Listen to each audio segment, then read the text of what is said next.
Am I the a-hole for not doing anything after discovering that my wife deleted my daughter's novel? I have been married to my wife, Hannah, 36, for 2 years. She and my daughter, Morgan, 16, don't have a daughter-mother relationship. To be completely transparent here, they both fight often and just don't get along. Morgan used to spend most of her time at her mom's, but now is staying with us for school. I remember Hannah telling me about a novel Morgan has been writing on her laptop. She admitted to sneaking and looking at it without Morgan's knowledge, but she praised her writing style and storytelling. So I thought that was a positive thing. Yesterday, I got back home and found Morgan and her mom yelling at Hannah. I asked what was happening, and Morgan told me that Hannah deleted her novel. Hannah said that Morgan created a character in the novel using her description and name, and making her the villain. Not only that, but she wrote bad words about her. Morgan argued that it was just a character, and Hannah had no business snooping on her laptop to begin with. Hannah broke down crying after my ex-wife threatened her. I just watched the three of them fight and did nothing nor said a single word. I stepped out for a minute to get fresh air, and moments later, Hannah unloaded on me about how I should have defended her in the argument instead of acting so cowardly. Morgan and her mom also said that I should have done something when Hannah decided to snoop, then deleted Morgan's month's worth of work. It just became too much with the three of them berating me and yelling in my face. Morgan went home with her mom and she was crying and refused to speak to me. And Hannah checked into a hotel also refusing to speak to me. The texts from both sides kept coming in, both telling me I should have done something and should have taken their side in the argument.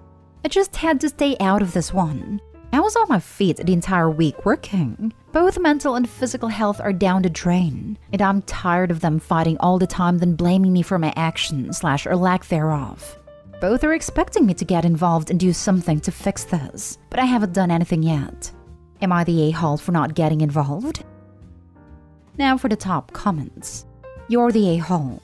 Hannah should pay for the recovery services to get the novel back. This will run $1,500 to $3,000 and won't guarantee that it is successful.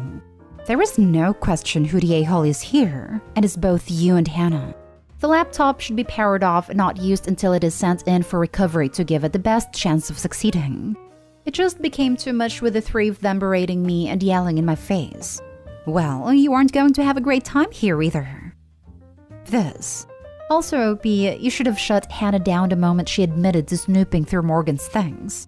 You should have told her to stop and told Morgan to add or change her password. You and Hannah are huge a-holes. I see the next novel having 2 villains. One nasty snooping one and one cowardly one. You're the a-hole, as is Hannah. Your daughter was writing fiction and probably processing some stuff with that writing. Hannah snooped, then deleted her work. Work which was in no way public or created to hurt Hannah. You are the a-hole for not realizing how profoundly Hannah messed up here and how inappropriate her behavior was. Not to mention that Hannah was offended that she was written as the villain and then actually became the villain by deleting the novel. And the irony is that I know lots of writers tend to base villains, names and descriptions, etc., on people that they like because they are much less likely to react the way Stepmother did. A good villain is always a little likable, so you base them on people that you love to make that come across. That's what I do anyway. The alternative, though, is that it could have been a way of working through emotions like it is for many people. So the stepmother definitely earned her role as the villain. You're the a-hole. Your wife had no right to go into your daughter's laptop and delete her personal writing. All she did was prove that your daughter was correct to make her the villain. Both are expecting me to get involved and do something to fix this, but I haven't done anything yet. You're the husband and father, and you've failed at both. Grow a spine. Next story. Am I the a-hole for telling the officer where my mom's boyfriend was the day he was supposed to attend court? So my 16 male mom has been with her boyfriend Joseph for a few months now. He lives with us most of the time. Now, I don't know the full extent of what's going on exactly, but from what I understand is that he got caught up in child support case and he just keeps missing court dates after court date, basically avoiding to show up. Also, from what I understand, his ex has a sick child who needs money to pay for medical bills. The other day, an officer showed up to our house while I was outside fixing the fence. Joseph opened the door and I heard his entire conversation with the officer, telling him he couldn't attend court last week because he had a family emergency and had to go out of town to deal with it. The officer seemed skeptical about believing his story and insisted on the importance of respecting court dates/attendance. After the officer was done talking to Joseph, he approached me and started asking me about what I was doing. He then asked if I saw Joseph on X date Y day. I said yes. Told him he was with Mom at her apartment that is located in X location. The officer seemed confused. He went back to the porch and rang the door again. Joseph opened the door and they started talking. I freaked out internally because the officer was confronting him with my statement, so I decided to go to a neighbor's friend's place. After a while, I got an angry call from Mom telling me to get my snitching butt home ASAP. I went home and she blew up at me saying that Joseph had just been taken to the police station after I snitched on him to the officer.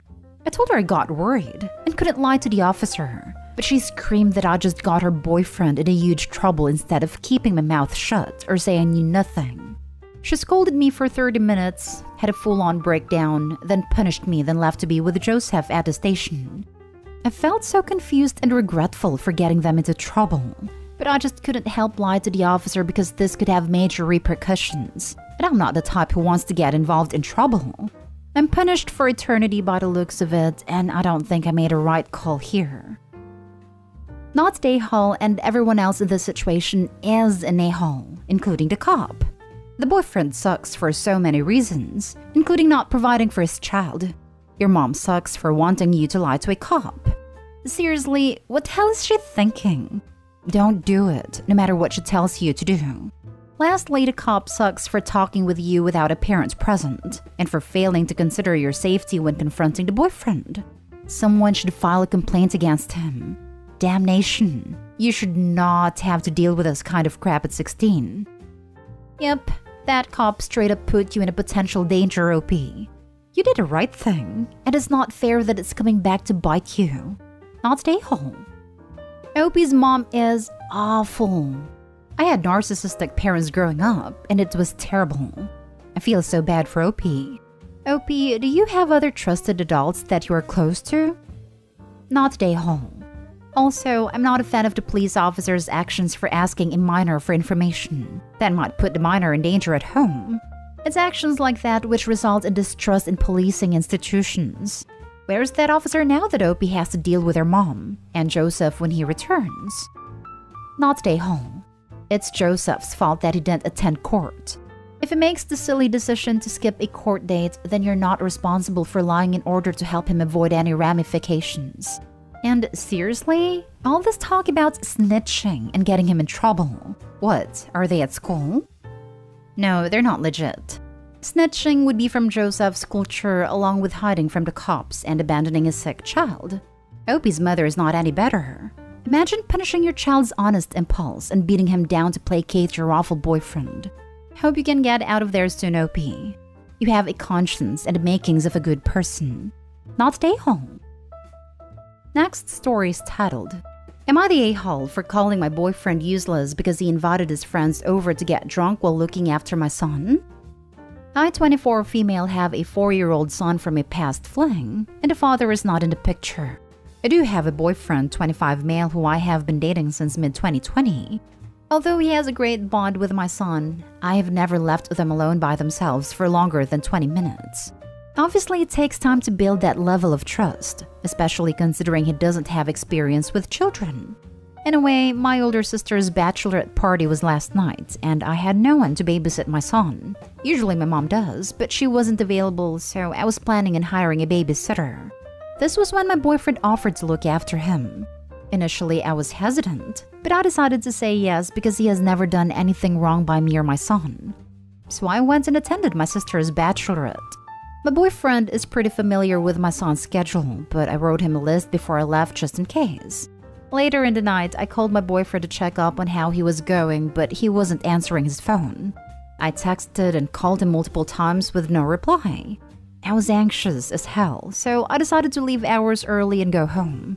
When I went inside, my boyfriend and a bunch of his friends were in the living room playing games and drinking. There was alcohol everywhere. The only positive thing is that my son was in bed. I waited until my boyfriend's friends left to confront him.